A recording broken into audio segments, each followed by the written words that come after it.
Bonjour à tous. J'ai découvert Idriss Aberkane grâce à son interview chez Thinkerview et j'ai la sensation d'arriver après la bataille car cet homme a suscité de nombreuses controverses en 2018 et depuis pas grand chose. Idriss Aberkane a sorti un livre en 2016, il en avait écrit d'autres avant, intitulé Comment libérer notre cerveau qui a buzzé en 2018. Suite à ce buzz, il a publié un nouveau livre ayant pour titre L'âge de la connaissance. Depuis cette période, il semble simplement vivre de ses conférences et de ses formations. Il a également une chaîne YouTube avec 300 000 abonnés dont chaque vidéo totalise en moyenne 100 000 vues. Les controverses subies par cet homme sont dues au fait qu'il ait obtenu 3 doctorats entre 2013 et 2016. Et forcément, la question que tout le monde s'est posée est comment réaliser 3 thèses en 3 ans. D'où la première question posée chez Thinkerview, Idriss Aberkane, es-tu un mytho ? Sa réponse, j'ai beaucoup travaillé, je fais des journées de 15 heures depuis 2006 et ça ne me pose aucun problème car j'aime ce que je fais. Sur ce dernier point, je veux bien le croire. Tout le monde a déjà vécu une passion qui nous fait perdre la notion du temps, qui nous tient éveillés sans problème pendant des heures. Je dois également avouer que l'homme parle très bien et semble connaître énormément de choses. Cependant, un point me gêne. Après m'être farci plus de 4 heures d'Idriss Aberkane en une journée, son interview chez Thinkerview et sa conférence au CERA, tout en prenant des notes pour y faire la synthèse ici, le résultat est que je n'y ai pas appris grand chose. Ça fait des années que je baigne dans le développement personnel. Tout ce qu'il raconte, je l'ai déjà plus ou moins lu ou entendu dans des livres ou des podcasts. Alors pourquoi s'embêter à passer 3 doctorats pour finir par nous raconter des idées qu'on peut déjà trouver dans des livres tout publics ? Peut-être pour le prestige et le réseau relationnel qu'offrent les grandes écoles. Ma conclusion sur Idriss Aberkane est que vous pouvez écouter cet homme si vous n'êtes jamais intéressé au sujet qu'il aborde. Dans le cas contraire, vous perdez sûrement votre temps. Ce qui suit est un résumé mixé avec mes réflexions personnelles d'Idriss Aberkane lors de sa conférence au CERA intitulée « Comment libérer notre cerveau ». Et commençons tout de suite par les 2 points importants à retenir de la conférence. Le premier, c'est si tu ne connais pas le fonctionnement de ton cerveau, quelqu'un le connaîtra à ta place. Le deuxième, c'est si tu n'arrives plus à apprendre, on te l'implantera et très probablement via une puce. Pourquoi il est fort probable que l'on termine avec une puce dans le cerveau ? Nous vivons dans un monde où il y a de plus en plus d'informations, qui plus est pas toujours utiles. Il est très difficile d'y faire un tri, on s'y noie très facilement. Combien de temps passe-t-on par jour à scroller Facebook, Instagram, Twitter sans en retirer quoi que ce soit à la fin ? L'attention, ou plus familièrement le jus de cerveau, est devenue une ressource très chère, bien plus que le pétrole. Aujourd'hui, Facebook vaut 5 fois total en bourse parce que l'attention vaut 5 fois plus que des barils de pétrole. De plus, toute cette attention gâchée nous vole notre temps, la ressource la plus précieuse de chaque être humain. Or, il est impossible de télécharger de la connaissance dans notre cerveau sans attention ni temps.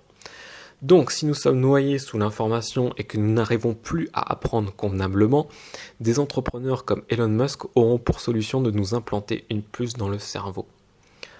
En plus d'évoluer dans une société noyée sous l'information, cette même société nous demande d'être toujours plus productifs.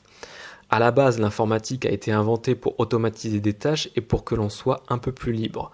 Pourquoi alors nous demande-t-on toujours d'en faire plus ? Par ailleurs, la productivité est souvent opposée à l'épanouissement. Soit on est productif et dépressif, soit on est épanoui et feignant. C'est d'ailleurs un principe très ancré dans la mentalité française. Pour réussir, il faut obligatoirement souffrir. Mais comme disait un de mes mentors, si le salaire était basé sur la souffrance, les mineurs de charbon seraient les plus riches. Face à cette demande de productivité, il y a par exemple des étudiants qui n'hésitent pas à se doper pour augmenter leur performance. Enfin, nous allons également devoir faire face à la présence de plus en plus importante de l'intelligence artificielle. En faisant ces constats, pour rester compétitif face aux machines, le spectre de la puce dans le cerveau plane encore. Idriss Aberkane nous dit « Je suis personnellement contre l'idée de poser des implants pour rester en compétition avec la machine. » Les marketeurs connaissent déjà ton cerveau. Le but du marketing est de susciter et ou répondre à un désir. As-tu remarqué que la majorité des personnes achètent en priorité ce qu'elles désirent et rarement ce dont elles ont vraiment besoin ? On dit souvent que pour vendre un produit à un homme, il faut cibler la testostérone qui rime avec le pouvoir, la domination, la réussite, et que pour vendre un produit à une femme, il faut cibler les oestrogènes qui riment avec l'engagement. Petite parenthèse, Stéphane Edouard, un de mes autres mentors, explique quant à lui que pour vendre à un homme, il faut vendre un système, c'est-à-dire quelque chose qui règle définitivement un problème afin de plus y penser. Alors que pour vendre à une femme, il faut lui vendre une porte de sortie du monde dans lequel elle se trouve. Comme si un motard lui disait « ce n'est pas de ta faute, c'est ce monde qui ne te comprend pas, allez viens, monte sur ma moto, suis-moi ». Fin de parenthèse. La mignonitude. La mignonitude est un concept inventé par la nature afin de transmettre le message « n'aie pas peur, occupe-toi de moi ». La plupart des bébés des animaux sont mignons pour qu'on s'occupe d'eux. Les marketeurs ont repris ce principe pour que le public adopte n'importe quelle technologie. Il suffit de regarder la montre d'Apple, l'Apple Watch. Elle nous dit « Regardez comment je suis mignonne avec mes bouts arrondis, achetez-moi ». Nous sommes à l'époque d'Edward Snowden, celui qui a dénoncé l'espionnage de la NSA, mais Apple vend des montres connectées qui ont accès à un tas de nos informations. Tout ça parce qu'elle est mignonne. Apple vend plus de montres que toute la Suisse, car sa montre est la plus mignonne du marché. Voici la meilleure façon d'apprendre. Le cerveau a par essence soif de connaissances. Un enfant de n'importe quel pays veut toujours tout savoir, autant un petit Somalien qu'un petit Français. Nous avons dit précédemment que toute connaissance, pour qu'elle soit apprise, demande du temps et de l'attention. Nous résumons cette idée par l'équation AT. L'activité qui a le meilleur rendement d'AT est le jeu. D'après Idriss Aberkan, je ne connais pas sa source, entre 2004 et 2014, le jeu StarCraft 2 a accumulé 7 millions d'années de jeu. C'est 50 fois plus que toutes les heures travaillées chez Apple, la société la plus riche du monde. Les champions de ce jeu réalisent en moyenne 400 actions par minute. Aujourd'hui, il n'existe pas d'intelligence artificielle capable de battre les joueurs de StarCraft 2. C'est pour cela que de grandes sociétés comme Facebook et Google payent ces joueurs des millions pour entraîner leur intelligence artificielle. En résumé, jouer est la façon la plus efficace d'apprendre. Il suffit de regarder les animaux, tous leurs bébés apprennent en jouant. Il paraîtrait même que plus un animal est intelligent, plus il joue. Le jeu est également très important, car à la moindre erreur, il vous corrige immédiatement, ce qui est essentiel pour apprendre. Toutes les personnes ayant entrepris de grands projets vous diront qu'il est important de vite échouer et de recommencer jusqu'à y arriver. En réalité, l'échec est un diplôme. Enfin, si vous aimez ce que vous apprenez, vous avez toutes les chances de réussite.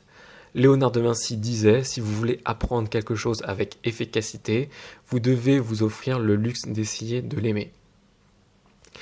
Autre astuce pour apprendre, réussir et s'épanouir. Grosso modo, c'est des astuces que l'on retrouve souvent en développement personnel. Bien dormir, car le sommeil consolide le savoir. Dépasser ses croyances limitantes, et là je vous renvoie à l'histoire de Roger Bannister. Enfin, trouver son Ikigai. J'ai tellement entendu parler du concept d'Ikigai que je n'ai même pas envie de l'aborder. Je te laisse faire une recherche, trouver son Ikigai, puis reviens me dire si tu l'as trouvé ou non. C'est typiquement le genre de concept qui est très bien sur le papier, mais quand on le projette dans sa réalité, c'est loin d'être simple. En vrai, un Ikigai se trouve en testant énormément de choses sur une très longue période que l'on compte souvent en années. Dernier concept de la conférence, les onglets Internet. Idriss Aberkan nous explique qu'aujourd'hui, personne ne va sur Internet en consultant qu'une seule fenêtre. Bien au contraire, quand on a un sujet à explorer, on fait plusieurs recherches en ouvrant plusieurs onglets. Le souci, c'est qu'en fermant tous ces onglets, on perd la connaissance accumulée. En partant du principe qu'il est fort probable que d'autres personnes fassent les mêmes recherches que nous, il est aussi fort probable que notre liste d'onglets intéresse ces mêmes personnes. Face à ce problème, Idriss Aberkan propose de développer une application qui s'apparenterait à du mind mapping. N'importe quel sujet aurait une liste d'onglets déjà prédéfinie. Après investigation, cette application s'appelait Créage. S'appelait car le projet n'a pas trouvé son public et très honnêtement, ça ne m'étonne pas.